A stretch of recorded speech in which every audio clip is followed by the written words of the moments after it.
உங்க வீட்டு நிலைவாசல்ல விளக்கேற்ற போறீங்க அப்படின்னா, அதுக்கு முன்னாடி கவனிக்க வேண்டிய சில விஷயங்கள தெரிஞ்சுக்கோங்க. விளக்கேற்றுவதற்கு மிகவும் உகந்த நேரம் சாயந்திரம் 5:30லிருந்து 6:30 மணிக்குள்ள விளக்கேற்றுவது ரொம்ப சிறப்பு. இந்த நேரத்துல பிரபஞ்சத்துல நல்ல ஆற்றல்கள் அதிகமா இருக்கும்னு நம்பப்படுது.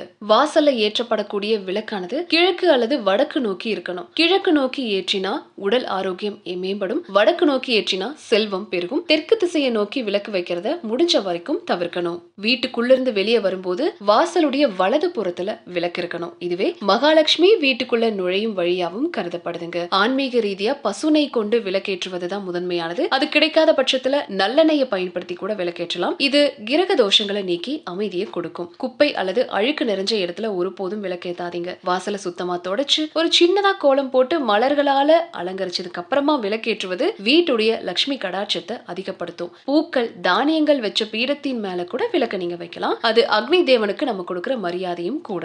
முக்கியமா பயன்படுத்துற அகல் விளக்கு விரிசல் அடையாம இருக்கணும். ஒவ்வொரு தடவையும் பழைய திரிய மாத்திட்டு புதிய திரிய பயன்படுத்தி விளக்கு ஏத்தணும். அதுதான் நல்ல பலன்களையும் கொடுக்கும்.